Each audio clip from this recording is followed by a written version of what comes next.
As of November 10, 2025, the U.S. government has been partially shut down for 40 days, the longest shutdown in American history. The nation's capital, once bustling with the daily work of democracy, now sits eerily quiet. Federal buildings stand empty, their doors locked, and the ripple effects are being felt in every corner of the country. From the heart of Washington, D.C., to small towns that rely on federal support, the consequences are mounting with each passing day. This unprecedented standoff began on October 1st, when Congress failed to pass the necessary funding bills. The result? Hundreds of thousands of federal employees suddenly found themselves without paychecks, forced to stay home or work without compensation. National parks and museums closed their gates, tax refunds were delayed, and critical services ground to a halt. For millions of Americans, the shutdown has meant uncertainty, anxiety, and hardship, affecting not just government workers, but also the communities and businesses that depend on them. At the heart of this historic standoff lies a bitter and deeply personal fight over the future of American healthcare. The central issue, whether to extend the enhanced subsidies for the Affordable Care Act, which have helped millions afford coverage. The debate has spilled out of the halls of Congress and into the streets, with passionate protests and heated arguments dominating headlines and social media feeds. Democrats are united in their demand for a long-term extension of these subsidies, warning that allowing them to expire would devastate working families, seniors, and those with chronic health conditions. They argue that the stakes are nothing less than life and death for millions who rely on affordable coverage to access essential care. For many, the ACA subsidies are a lifeline, and the fear of losing them has sparked widespread anxiety. On the other side, President Trump and many Republicans have drawn a hard line, opposing the extension and instead proposing direct payments to individuals. Supporters say this approach gives Americans more choice, but critics argue it's a thinly veiled attempt to dismantle the ACA altogether, threatening the stability of the healthcare system and leaving vulnerable populations at risk. This deep ideological clash has brought government funding to a standstill. With neither side willing to compromise, the impasse has paralyzed Washington and left the nation in limbo. The effects are not just political, they are personal, touching the lives of millions who depend on government services and stability. Now, after weeks of bitter gridlock and mounting public pressure, the Senate is finally nearing a vote on a bipartisan deal that could bring an end to the crisis. Lawmakers from both parties have been working around the clock, negotiating behind closed doors and searching for common ground as the nation watches anxiously. The proposal, crafted by a coalition of centrist senators and party leaders, offers a possible off-ramp from the shutdown. While it may provide temporary relief, many observers warn that it's only a stopgap measure, leaving the underlying issues unresolved and setting the stage for future battles. As the nation waits for a resolution, the path forward remains fraught with political risk and deep, unresolved divisions. The outcome of this standoff will shape not only the future of healthcare, but also the very fabric of American democracy. The shutdown's most immediate victims are the 750,000 federal employees caught in the crossfire. Many have been furloughed without pay, while others, like air traffic controllers and TSA agents, are working without paychecks. Families are struggling to cover basic expenses, dipping into savings or turning to food banks. The emotional toll is immense, with no clear end in sight. The Trump administration has even used the shutdown to justify firing some employees, deepening fear and uncertainty. The Senate deal promises to reverse these firings and guarantee back pay, but that's little comfort to those facing hardship now. The crisis exposes how close many Americans are to financial disaster, even in stable jobs. Federal workers' struggles highlight the real-world cost of political gridlock. The shutdown's chaos has crippled the nation's aviation system. FAA and TSA employees working without pay are calling in sick at record rates, causing severe staffing shortages. Over a single weekend, more than 2,300 flights were canceled and 8,000 delayed, with major hubs like New York and Chicago hardest hit. The FAA has slashed flights at 40 major airports to cope. Transportation Secretary Sean Duffy warns air travel could grind to a halt before Thanksgiving if the shutdown continues. The crisis reveals how essential government workers are to daily life, and how quickly things unravel when they're sidelined. What started as a policy fight has become a logistical nightmare for millions of travelers. The shutdown now threatens food security for millions. SNAP, or food stamps, serves 42 million low-income Americans, but its funding is in jeopardy as the Department of Agriculture remains closed. The Trump administration announced only 60% of November SNAP benefits would be paid, leaving families facing impossible choices. Food banks are bracing for a surge as desperate families seek help. The Senate deal would restore full-year funding for the Department of Agriculture, securing SNAP benefits and averting disaster for those who rely on them. For millions, this is about survival, not politics. In response to the crisis, a bipartisan group of senators has crafted a compromise to reopen the government. The deal is a temporary fix, funding most agencies only through late January 2026, setting up another potential shutdown soon. It provides full-year funding for key departments like Agriculture and Veterans Affairs, and guarantees back pay for furloughed workers. Shutdown-related firings are reversed, and new layoffs are barred until at least the end of January. The central trade-off: Democrats get a guaranteed Senate vote on extending ACA subsidies by mid-December. Democratic leaders will choose which version of the bill gets a vote.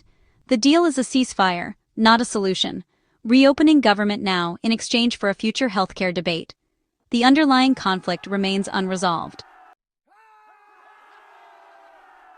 The government shutdown's root cause lies in a fierce and deeply partisan battle over the future of the Affordable Care Act's enhanced subsidies. These subsidies, which were expanded in recent years, have become a political lightning rod, igniting passionate debate on both sides of the aisle. By making coverage more affordable for millions of Americans, these enhanced subsidies have doubled ACA enrollment to 24 million people. For many families, this has meant the difference between having reliable health care and going without. The stakes are personal and immediate for those who rely on these benefits. Democrats in Congress are adamant about extending the subsidies, warning that if they are allowed to expire, premiums could skyrocket and millions could lose their insurance coverage.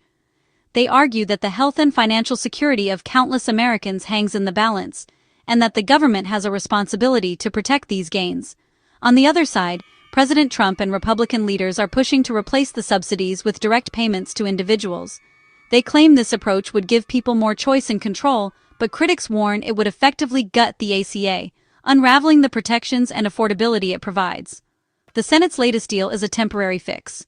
It doesn't actually extend the subsidies. Instead, it simply promises that there will be a vote on the issue in December, leaving millions in limbo and uncertainty. This sets the stage for another high-stakes political showdown just before the holidays, when tensions are already running high and the eyes of the nation will be watching closely.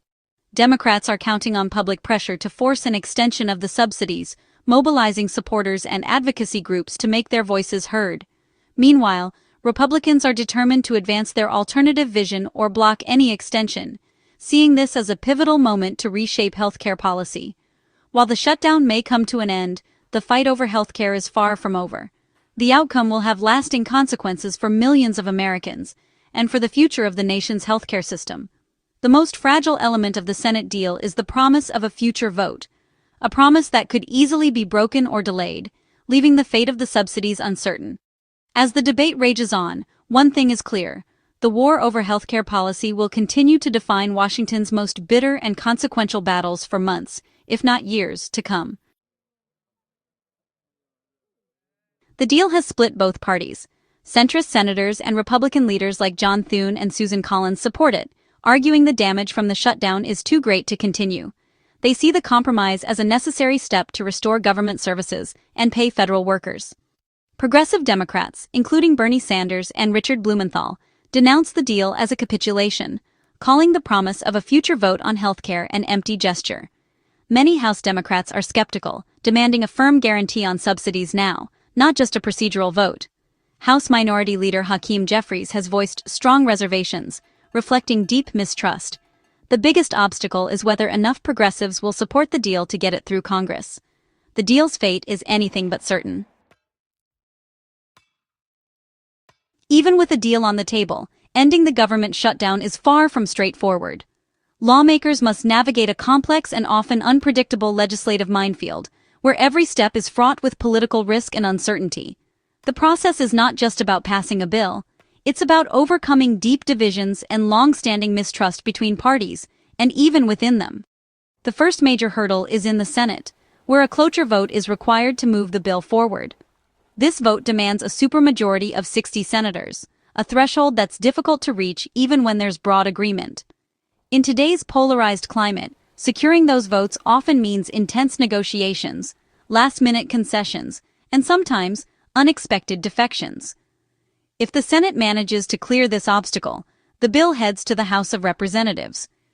Here, a simple majority is technically enough to pass the legislation, but the reality is far more complicated. The House is often where deals unravel, as progressive members may oppose compromises they see as too weak, while conservatives may demand stricter measures. The outcome hinges on whether enough Democrats are willing to join with Republicans to push the measure through. With both parties deeply divided and some lawmakers facing pressure from their constituents, the path to passage is anything but certain. Should both chambers finally approve the bill, it moves to the president's desk. President Trump is expected to sign it, but in Washington, nothing is ever guaranteed until the ink is dry. Political calculations can shift at the last moment, and unexpected developments can derail even the most carefully crafted agreements. The entire process is fragile, with each step presenting opportunities for failure. A single misstep or breakdown in negotiations could plunge the government right back into crisis, leaving federal workers and agencies in limbo once again. Even if the deal passes, it's important to remember that this is only a temporary fix. The agreement would fund most government agencies only until late January, buying lawmakers just a few more weeks to find a more lasting solution. Another shutdown is already looming on the horizon, and the upcoming December vote on healthcare funding is almost certain to spark more heated partisan battles. The issues at stake are deeply contentious, and neither side appears ready to back down. While this deal may bring a temporary end to the immediate crisis, it does little to address the underlying conflicts that keep bringing Washington to the brink. The fundamental disagreements over spending, policy, and priorities remain unresolved, setting the stage for future showdowns. In the end, Washington's cycle of brinkmanship and last-minute deals is far from over. The nation's capital remains locked in a pattern of crisis and compromise, with no clear end in sight. This 40-day shutdown exposes deep dysfunction in American politics. Routine funding has become a weapon, with public pain used as leverage. Extreme polarization has replaced compromise, making even basic governance a struggle. The crisis shows how essential government is to daily life, from safe travel to food security. When government stops, the consequences ripple across the nation, hurting millions. Americans are desperate for stability, not political games. The hope is for leaders to remember who they serve and restore normalcy. The lesson: government must function for the people, not as a pawn in partisan wars.